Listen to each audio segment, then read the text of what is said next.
He's an amazing actor. What range he has, he played the Jedi Knight in Star Wars, a heroin addict in Trainspotting, and in the recent Marley and Me, he played the Labrador Marley. Such a great performance, no one knew. Criminally overlooked at the Oscars. Please welcome Ewan Mcgregor.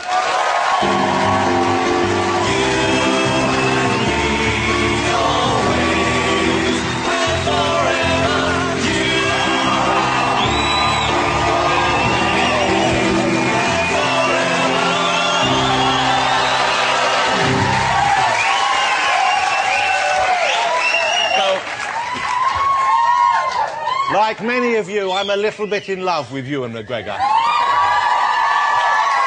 Look at that cheeky face and the little sparkly eyes and the hair all tufty on top like a little boiled egg with parsley growing out on top. OK.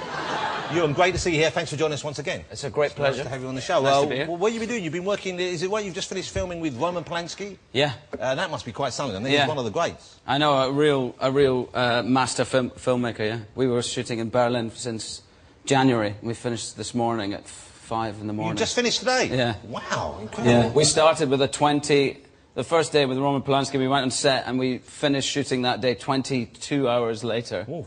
And he's 78, 75, 78 or something. Did he forget that you were meant to go to bed or something? Just relentless amounts of energy. And then we shot for 3.5 months and then finished with another 20-hour marathon last night. What's the film? Who's in it with you? What's it about? It's called The Ghost, and it's a novel about the ghostwriter of the recently retired British Prime Minister. And I play the ghostwriter. So Tony Blair. Story about Tony Blair. He's called Adam Lang, is the Prime Minister. A smiley Labour MP yes. who dragged us into an unnecessary and unwanted war. I don't think I'm allowed to say that. Who finds out to be, perhaps have been involved in some war crimes and capturing people to torture them on behalf of the Americans. And so, yeah. So it's one of those, is it a thriller then? It's a human drama? I think it's a political thriller. Where do you live now? Do you live over here? Are you back over here? Or are you living in the States? I moved to the States last year. How last summer. In the Los Angeles, is this? Yes. Good. I've barely been there since we moved. I've had a house there for a long time, and we decided to go and live in it for a bit. And how are the kids adjusted? How they love it. Yeah. They love it. Yeah, they love it. Do they go to a school? Is like a Spanish-speaking school? Because friends of mine moved out there, and the school had people spoke like equal part Spanish to well, English, but it's American, really, I suppose. Right. No, they don't do that. Maybe he went to a different school. Also, I've realised he is Spanish, so that would be... Maybe he went to one of those Spanish schools. That's what he probably did, and I just got excited thinking about it. I'm sorry. No, they do love it. They do love it. It's quite nice to just have decided to live somewhere else. I just thought I would always live here, and I love London, but since I've been back now and again, I've come back as a visitor, you know, and I see it in a different way. And do you appreciate it more? You enjoy it more? Yeah, I went to an art gallery and saw some plays and stuff. Isn't that weird? Did things that visitors do, you know. Yeah, you don't do the things. And when you go to New York or something, this is a great city, there's so much theatre, there's so many great restaurants. You think, oh, we've got them all, we just don't use them. We just don't go, yeah.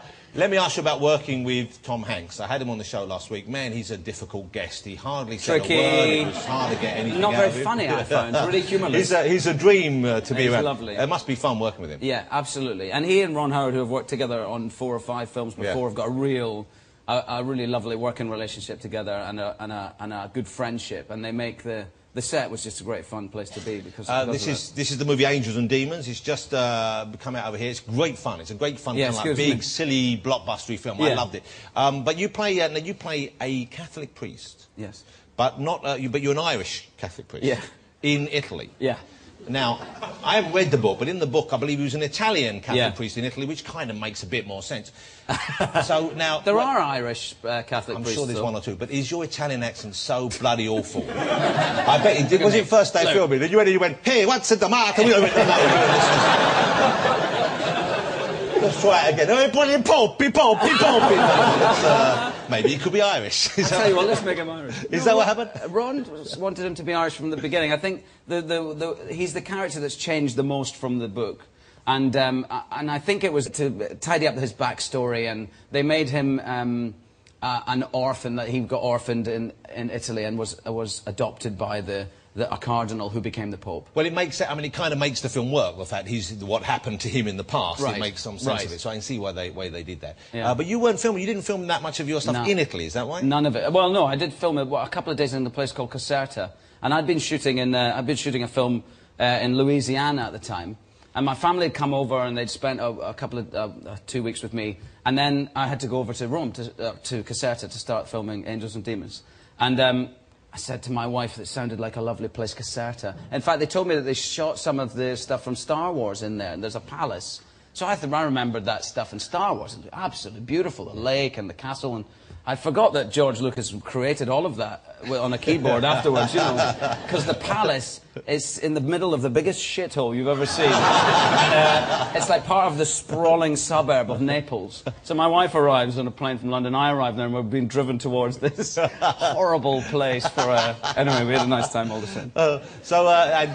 How long were you filming Italy there for? Not hardly 2 or 3 days, that was it. And all my stuff was done in LA. Because the Vatican wouldn't allow us to film inside any Vatican buildings. But, you know, it's quite respectful of Catholicism, I thought, the film was. I think it seems to me like you're deliberately not treading anyone's toes in that respect. I think so. I mean, I think it's a hangover from the Da Vinci Code, where the Vatican were upset with Dan Brown's book and the movie. But really, I don't think there's an element of anti-Catholicism or anti-Christianity or anything. Well, in fact, the opposite, maybe. We've got a clip we're going to show in a minute which improves that. Before we do that, there's one thing Ewan McGregor fans will be somewhat disappointed. This is one of the handful of movies that you've made in a long career, and you face it, you know, a varied and interesting career in which you actually managed to keep your clothes on all the way through. And most of us, I think, you know, we look forward to thinking it's a Ewan McGregor. That got a very... So bizarre, that's isn't it? Well, because they like seeing... I just like the way you introduced the question with the word handful. Did you notice that you did that? Maybe even subconsciously. But this does not mean that you're putting it away forever. No.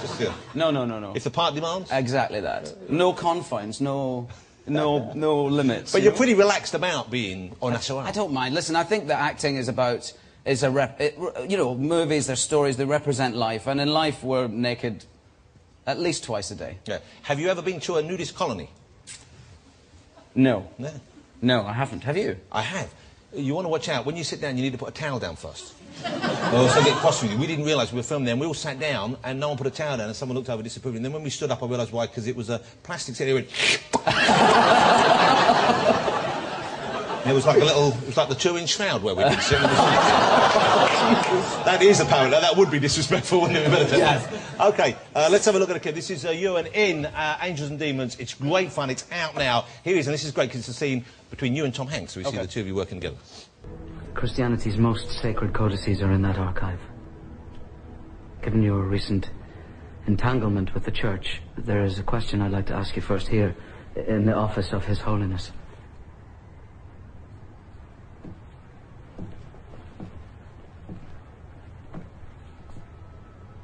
Do you believe in God, sir? Father, I simply believe that religion... I did not ask if you believe what man says about God. I asked if you believe in God. I'm an academic. My mind tells me I will never understand God. And your heart? Tells me I'm not meant to. Faith is a gift that I have yet to receive. Oh, it's a great scene.